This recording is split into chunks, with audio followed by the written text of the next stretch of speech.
السلام علیکم ورحمۃ اللہ وبرکاتہ۔ الحمد للہ نحمده ونستعینه ونستغفره ونؤمن به ونتوکل علیہ ونعوذ باللہ من شرور انفسنا ومن سیئات اعمالنا من يهده الله فلا مضل له ومن يضلله فلا هادي له ونشهد أن لا إله إلا الله وحده لا شريك له ونشهد أن سيدنا ومولانا محمدا عبده ورسوله اللهم صل على سيدنا محمد وبارك وسلم وعلى آله وأصحابه أجمعين أما بعد فأعوذ بالله من الشيطان الرجيم بسم الله الرحمن الرحيم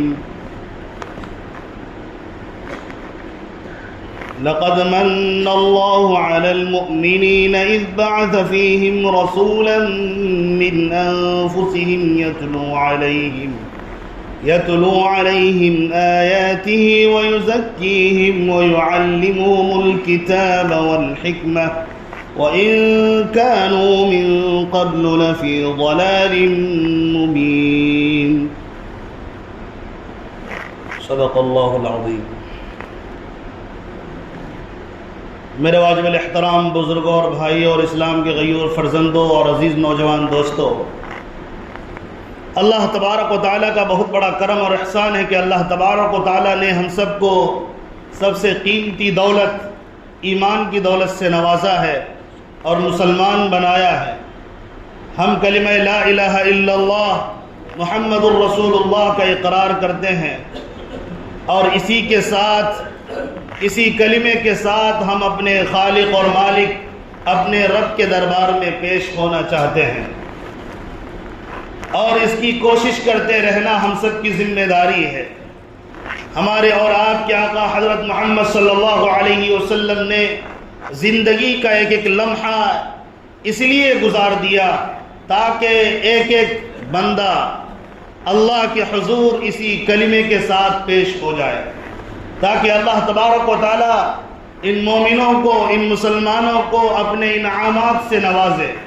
بلکہ اللہ تبارک و تعالیٰ کا وعدہ ہے کہ مسلمان کو، ایمان والوں کو دنیا میں بھی اللہ عزتیں دیتا ہے اور آخرت کی لامحدود زندگی میں بھی اللہ عزت عطا کرے گا، لیکن شرط یہ ہے کہ ہم اس کلمے کی قدر کریں، اس کلمے کے تقاضے کو پورا کریں۔ انسان کو جب اللہ نے پیدا کیا تو دو طاقتیں اللہ تبارک و تعالیٰ نے اس کے اندر جمع کر دیا، ایک طاقت نیکی کرنے کی ہے، ایک طاقت برائی کرنے کی ہے، اور دونوں کے بدلے کے بارے میں بھی اللہ نے بتا دیا کہ جو نیکی کر کے آئے گا میں اسے کامیاب کروں گا، میں اس سے راضی ہو جاؤں گا، اور جو برائی کر کے آئے گا میں اس سے ناراض ہو جاؤں گا اور اس کا ٹھکانہ جہنم ہوگا۔ ہمیں دیکھنا یہ ہے کہ ہم اپنے آپ کو جنت میں لے جانا چاہتے ہیں یا جہنم کی دہکتی ہوئی آگ میں اپنے آپ کو گرانا چاہتے ہیں۔ یہ فیصلہ اسی زندگی میں کرنا ہے۔ ماں کے پیٹ میں تھے تب بھی مجبور تھے، یہاں سے جانے کے بعد قبر میں جائیں گے تب بھی مجبور ہو جائیں گے۔ یہاں اللہ تبارک و تعالیٰ نے تھوڑا سا اختیار اس لیے دیا تاکہ ہم اپنے اللہ کو راضی کر لیں، تاکہ ہم اپنے رب کو راضی کر لیں۔ اگر یہ زندگی گزر گئی، اس سے پہلے بھی موقع نہیں تھا، اس زندگی کے بعد بھی موقع نہیں ملے گا۔ اس لیے اس بارے میں فکریں کرنا، کوششیں کرنا، جہاں خود اپنے اوپر ذمہ داری ہے اسی طرح لوگوں کی فکریں کرنا بھی ذمہ داری ہے۔ اللہ تبارک و تعالیٰ نے آخری نبی بھیجنے کے بعد یہ فیصلہ کر لیا کہ اب قرآن کو پہنچانے والے، احادیث کو پہنچانے والے یہ نبی کے امت میں سے لوگ ہوں گے۔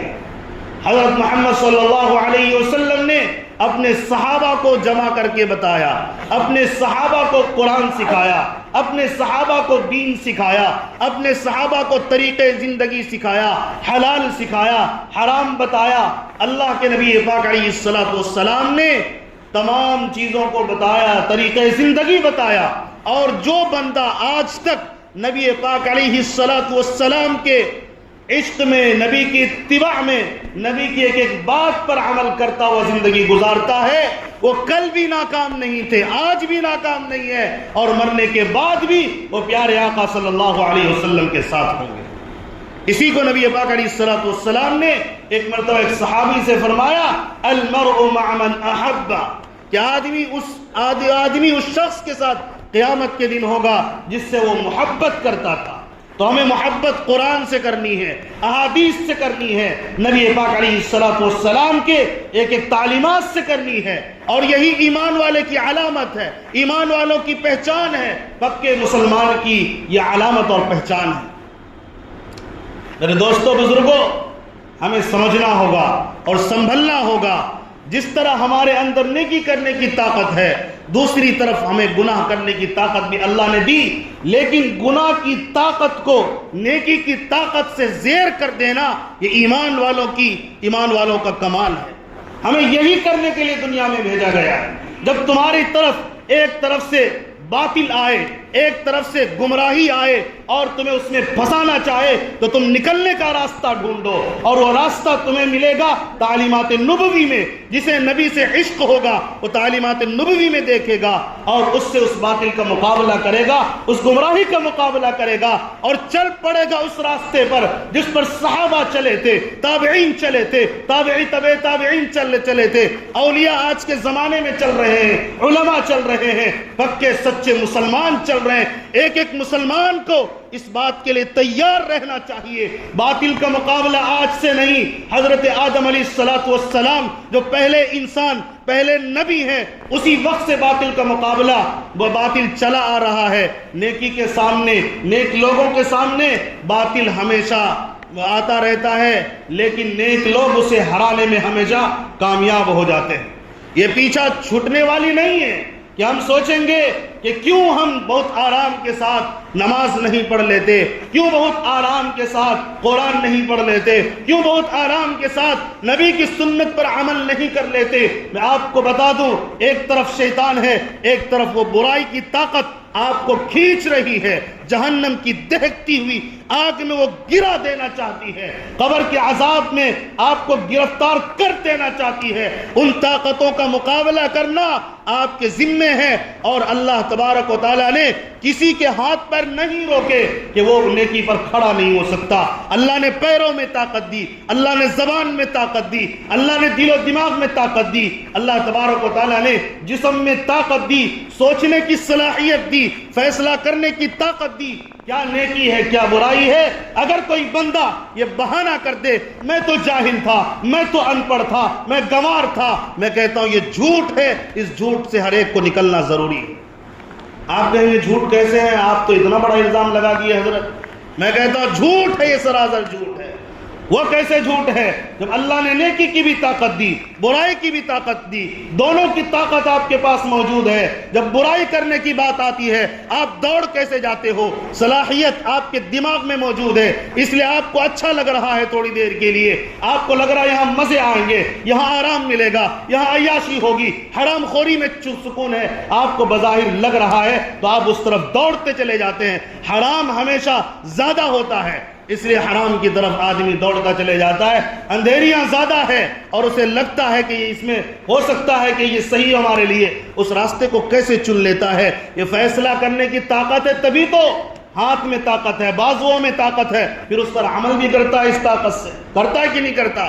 آنکھ کی طاقت سے گناہ کرتا ہے، اسی آنکھ کی طاقت سے ہم نیکی بھی کر سکتے ہیں۔ ہم برائی کیوں دیکھیں گے؟ ایسے لوگ ہمارے درمیان موجود ہیں۔ وہ آنکھیں جو گناہوں کو دیکھتی ہیں، اسی طرح کے لوگ اسی معاشرے میں موجود ہیں جو ان آنکھوں سے گناہ نہیں کرتے۔ آپ دیکھو تو سر کو اٹھائیے، آپ کس دنیا میں موجود ہیں؟ آپ کہاں گم ہیں؟ آپ یہ کہتے ہو ہم جہالت ہیں، ہم جاہل ہیں، ہم ان پڑھ ہیں، ہم سے نہیں ہوگا۔ یہ آپ کے ایمانی طاقت کی کمزوری کی علامت ہے۔ کیا آپ اسی طاقت کے ساتھ، اسی ایمانی طاقت کے ساتھ اللہ کے دربار میں پیش ہو کر آپ کیا چاہتے ہیں؟ آپ نجات پا جائیں گے، آپ بچ جائیں گے، ہرگز نہیں بچیں گے۔ آپ کے درمیان وہ طبقہ بھی موجود ہے جو سب سے زیادہ محبت میں، اطاعت میں فوقیت دیتا ہے اپنے رب کے فرمان کو، اپنے رسول کے فرمان کو۔ اگر رب کا فرمان آ جائے، رسول کا فرمان آ جائے، تمام طاقتوں کو، برائیوں کے طاقتوں کو اپنے پیروں تلے کچل کر آگے بڑھتے ہیں۔ ایسے لوگ ہمارے درمیان موجود نہیں ہیں۔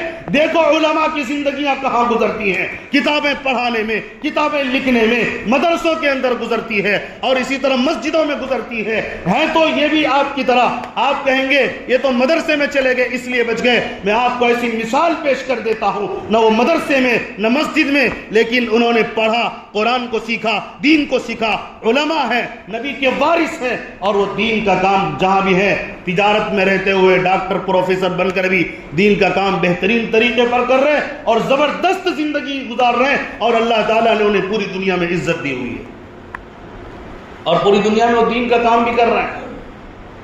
اس لیے ہمیں بتایا جاتا ہے، لوگ کہتے ہیں، آج میں اسی سوال کا جواب دینے کے لیے بیٹھا ہوں، لوگ کہتے ہیں مدرسوں میں کیا ہوتا ہے، لوگ کہتے ہیں جلسوں میں کیا ہوتا ہے، لوگ کہتے ہیں کہ مشورے میں کیا ہوتا ہے۔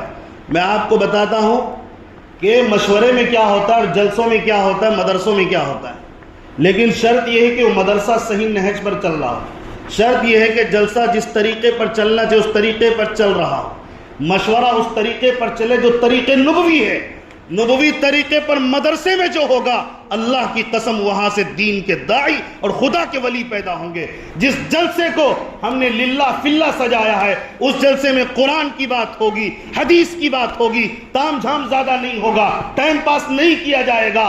10 شاعروں کو آپ بلائیے گا اور ایسے خطیب کو بلائیے گا جو ہر 2 منٹ کے بعد چٹکلا کہہ رہا ہوگا، اور 1-1 ڈیڑھ 2 گھنٹے وہ ضائع کرے گا آپ کا۔ آپ تو ہنسی مذاق اس کو جلسے کو بنا لیا، آپ کو فائدہ نہیں ہونا ہے۔ فائدہ ان جلسوں سے ہوگا جہاں پر یہ چٹکلے باز مولوی نہیں آتے، جہاں دین کے داعی اور سچے مخلص علماء آ کر لوگوں کو بتاتے ہیں قرآن میں کیا ہے، حدیث میں کیا ہے۔ ہم نے دیکھا ایسے جلسے بھی جہاں پر لوگ، ایک عالم تقریر کرتا ہے، اللہ کا ولی، اور لوگ دھاڑے مار مار کر روتے ہیں اور توبہ کر کے اس محفل سے اٹھتے ہیں۔ یہ فائدہ نہیں ہوتا، ایمان تازہ ہوتا ہے، ایمان میں طاقت پیدا ہو جاتی ہے، اور اسی مجلس میں توبہ کر کے اٹھنے کا مطلب یہ ہے اللہ نے اس کے سارے گناہ معاف کر دیے ہیں۔ یہ چند منٹوں کے جلسوں کی میں آپ کو کارگزاری بتاؤں، جلسوں میں یہ ہوتا ہے، لیکن شرط یہ ہے وہ طریقہ نبوی پر ہو، اس کے اندر تام جھام کریں گے۔ چٹکلے باز مولوی اور شعر و شاعری والوں کو لائیں گے جو رات بھر آپ کو یا تو نظم سنانے میں، اشعار پڑھنے میں یا چٹکلا کرنے میں گزاریں گے، تو فائدہ نہیں ہوگا۔ جلسوں سے کیا فائدہ ہوتا ہے اس کو مثال سے سمجھیے، لیکن شرط وہی ہے، اس کے اندر کوئی غلط ٹائم پاس کرنے والا شخص نہ ہو۔ آپ کسی متدین عالم کو، مستند عالم کو، اور اسی طرح باشرع عالم دین کو جو سنت و صوم و صلات کا پابند ہو اور ماہر ہو اور دل کے اندر دین کا فکر رکھتے ہو، ایسے علماء کی کمی نہیں ہے۔ ہم لوگ چٹکلا سننا چاہتے ہیں اس لیے چٹکلا باز کو بٹھاتے ہیں، یہ تو ہماری غلطی ہے۔ ہم نے دیکھا ایسے مجلسوں میں لوگ جلسہ ختم ہوا رو رو کر تڑپ کر گئے مجلسوں سے۔ تو میرے بھائیوں، جلسہ ہوتا ہے، اس کا فائدہ کیا ہوتا ہے، ایک مثال سے سمجھیے۔ ہم لوگ اصل میں غفلت میں ہیں۔ ایک غفلت ہوتی ہے آدمی کی دنیا کے اعتبار سے، ایک غفلت ہوتی ہے آدمی کی دین کے اعتبار سے، اور جب دنیا کے اعتبار سے غفلت ہوتی ہے تو نتیجہ کچھ اور ہوتا ہے، جب دین کے اعتبار سے غفلت ہوتی ہے تو نتیجہ کچھ اور ہوتا ہے۔ جب دنیا کے اعتبار سے ہم غفلت میں پڑیں گے تو نتیجہ دنیا میں ظاہر ہوگا، اور اگر دین کے اعتبار سے ہم غفلت میں پڑیں گے تو نتیجہ یہاں ہو یا نہ ہو لیکن آخرت میں اس کا نتیجہ ضرور ظاہر ہوگا۔ اگر ہم غافل رہیں گے تو بتائیے ہم میں سے کون نہیں جانا چاہتا جنت میں؟ جانا چاہتے ہیں نا بھائی؟ انشاءاللہ جنت میں جائیں گے۔ جنت میں جانے کے لیے جنت کی ٹکٹ چاہیے۔ کیا چاہیے بھائی؟ ہم سب کے پاس الحمدللہ جنت کی ٹکٹ ہے کہ نہیں ہے؟ جنت کی ٹکٹ کیا ہے؟ زوردار آواز سے بولیے، لا الہ الا اللہ محمد الرسول اللہ۔ یہ جنت کی ٹکٹ ہے۔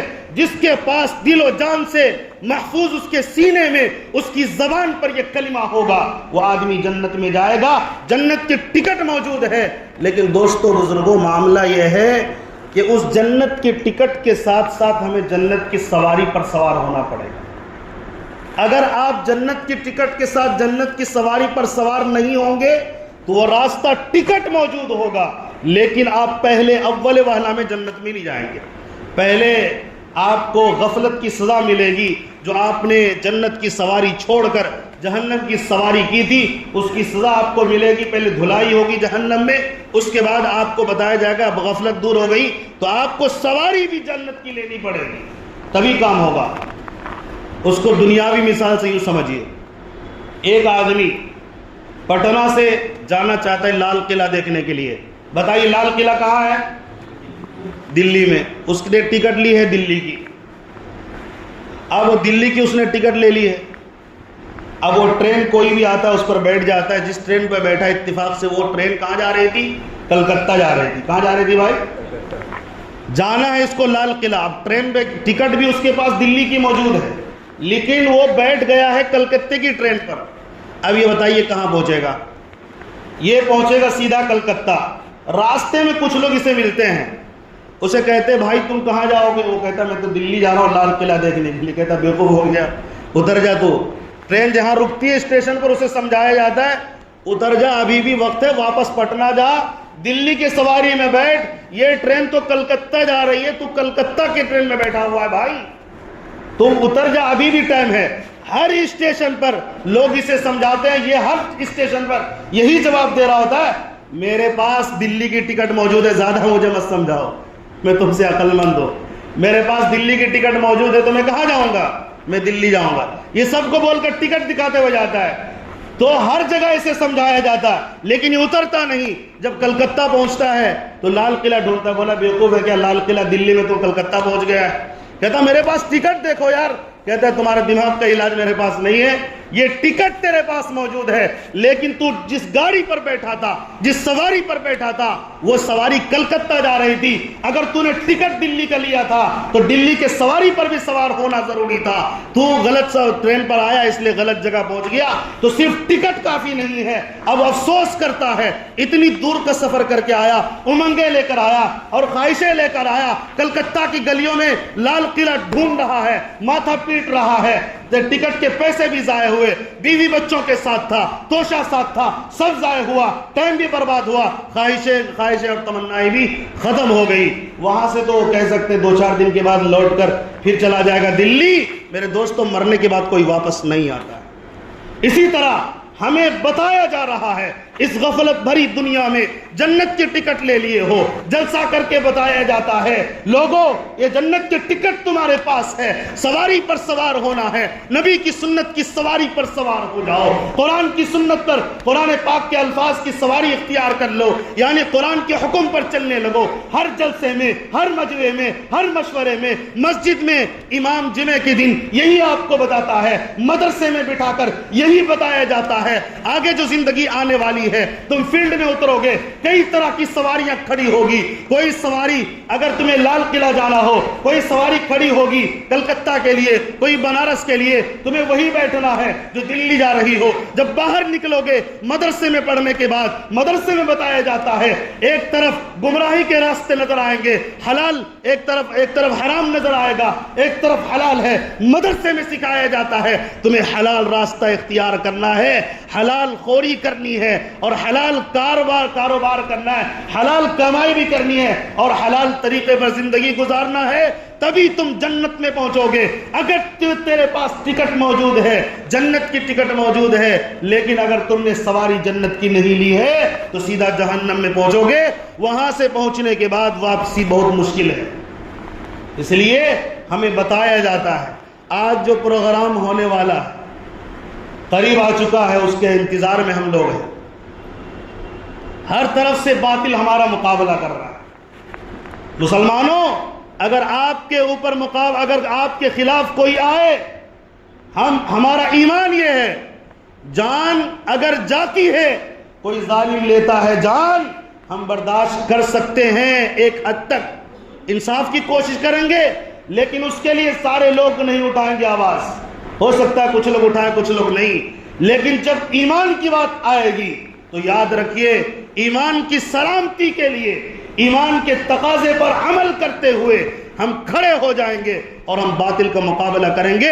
ایمان کیا، ایمان کی ایک معمولی سی سنت جو نبی نے ہمیں بتائی، مسواک تک چھوڑ نہیں سکتے۔ وضو میں جو کلی کیا ہے، اللہ کی قسم 3 مرتبہ کلی کرنا ہم نہیں چھوڑ سکتے، اور دنیا میں کوئی طاقت پیدا نہیں ہوئی کہ جو ہمیں زندہ رہتے ہوئے نبی کی سنت کا انکار کروا دے، قرآن کی ایک آیت کی بات کا انکار کروا دے۔ ایک آیت تو دور کی بات ہے، آج تک کوئی ظالم پیدا نہیں ہوا جو ہم سے ایک حرف کا بھی انکار کروا دیا۔ کل بھی ہم قرآن کو اسی طرز پر مانتے ہیں، آئندہ بھی مانیں گے۔ ہم نے مدارس کو سجایا قرآن پڑھنے کے لیے، مساجد کو بنایا عبادت کرنے کے لیے، قبرستان بنائے اپنے پاکیزہ مردے، ایمان والے مردے کو دفن کرنے کے لیے، مزارات بنائے ولیوں کے لیے تاکہ ولی وہاں آرام کرے اور ہم جا کر وہاں پہنچ کر روحانیت حاصل کرے۔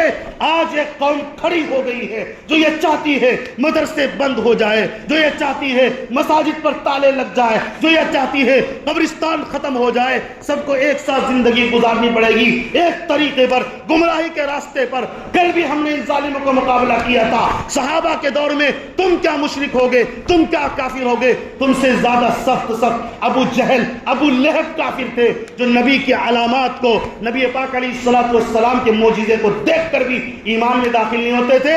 وہ نبی اور صحابہ کا ایمان نہیں چھین سکے۔ اللہ کی قسم بتائیے، ہم اپنے ایمان کی حفاظت کریں گے یا نہیں کریں گے؟ صحابہ نے کیا تھا، ہم بھی کریں گے۔ مدارس کی حفاظت صحابہ نے کی تھی، ہم بھی کریں گے۔ صحابہ کرام نے مساجد کی حفاظت کی تھی، ہم بھی کھڑے ہیں۔ اتوار کے دن پٹنہ کے گاندھی میدان میں اسی آواز کو بلند کرنے کے لیے ہمارے درمیان بڑے بڑے علماء آ رہے ہیں، نبی کے وارثین آ رہے ہیں۔ سب ایک جگہ جمع ہو کر آواز بلند کرنی ہے، حکومت سے صاف کہہ دینا ہے دیکھو جان لینا ہے لے لینا، لیکن مساجد پر اگر حملہ ہوگا برداشت کل بھی نہیں کیا تھا اور آج بھی نہیں کریں گے، آئندہ بھی نہیں کریں گے۔ اگر تم سوچتے ہو یہ بھول ہے تمہاری، اگر تم حملہ کرنا چاہو گے، ہماری زندگی پر سے گزرنا ہے۔ جب تک زندہ ہے مساجد کے ساتھ، مدارس کے ساتھ، خانقاہوں کے ساتھ، قبرستان کے ساتھ اور کلمہ لا الہ الا اللہ محمد الرسول اللہ کے ساتھ زندہ ہے۔ بتاؤ آؤ گے نا گاندھی میدان میں؟ انشاءاللہ ضرور آئیں گے۔ اور ہم سمویدھان بنا ہے، سیکولر سمویدھان ہے، اس میں مداخلت کی جا رہی ہے۔ کچھ لوگ کھڑے ہیں قانون توڑ کر ہمارے خلاف قانون بناتے ہیں۔ وقف ترمیمی بل کو لانے میں کئی سمویدھان کے قانون کو توڑا گیا ہے۔ سمویدھان کو بھی بچانا ہے، سمویدھان بچے گا، دیش ساری صحیح و سلامتی سے چلے گا۔ سمویدھان کو آپ نے ہاتھ لگایا، یہ ملک خطرے کی طرف بڑھ جائے گا۔ ملک کی حفاظت کرنا ہم لوگوں کی ایک ایک فرد کی ذمہ داری ہے۔ مذہب کی حفاظت کرنا ہم لوگوں کی ایک ایک فرد کی ذمہ داری ہے۔ جمعیت علماء بہار کی طرف سے جو جلسے کا انعقاد ہونے والا ہے، اس میں تشریف لا رہے ہیں امیر الہند قائد ملت حضرت مولانا سید ارشد مدنی دامت برکاتہم العالیہ۔ انشاءاللہ ہمارے قائد آئیں گے، ہم قائد کے مہمان نوازی میں شریک ہوں گے، قائد کی امیر کی ایک بات سنیں گے، جو کہیں گے انشاءاللہ اس کو لے کر عمل کریں گے۔ انشاءاللہ تو ہم جنت کی سواری پر سوار ہو کر، غفلت سے دور ہو کر، باطل کا مقابلہ کرتے ہوئے جنت میں پہنچیں گے انشاءاللہ العزیز۔ اللہ تعالیٰ ہم تمام کو کہنے سننے سے زیادہ عمل کی توفیق نصیب فرمائے۔ میں آپ کو بتا دوں، تفصیل کا تو موقع نہیں، اور میں اتفاق سے حضرت صدر محترم جمعیت علماء بہار حضرت مفتی بدر احمد مجیبی حفظہ اللہ اس مجلس میں تشریف رکھتے ہیں۔ میں حضرت سے معذرت چاہوں گا، حضرت کے سامنے میں بولتا رہا، میری اوقات نے، میں نے حضرت سے گزارش کی تشریف لے چلیے، لیکن حضرت تشریف فرما ہے وہ نہیں آئے۔ میں نے سبق کے انداز پر لوگوں کو سمجھانے کی کوشش کی ہے۔ حضرت صدر محترم کا اس وقت پورے ملک کے اندر، پورے بہار کے اندر مسجدوں میں لیٹر پہنچا ہوا ہے۔ حضرت یہی فرمانا چاہ رہے ہیں کہ جمعیت علماء ہند بڑی بہت زبردست جماعت ہے، ہمیشہ ملک و قوم کے لیے کام کرتی رہی ہے، تو آپ سے انہوں نے شرکت کی گزارش ہے۔ ہمارے مفتی بدر احمد مجیبی حفظہ اللہ دامت برکاتہم صدر جمعیت علماء بہار ہمارے قائد ہیں، وارث نبی ہیں، انہوں نے ہمیں آواز دی ہے۔ انشاءاللہ سارے بہار والے انشاءاللہ پٹنہ کی جو بابو سبھاگار میں ہوگا، اور اسی طرح جگہ لینے کی کوشش جاری گاندھی میدان میں، وہاں پہنچ کر انشاءاللہ ہم قرآن حدیث کی بات کریں گے اور سنیں گے۔ تو جائیں گے نا انشاءاللہ؟ تو یہ حضرت کی طرف سے یہ اپیل کہ میں نے سنا دیا آپ کو، جزاکم اللہ۔ دعائے صحت کی اپیل ہے۔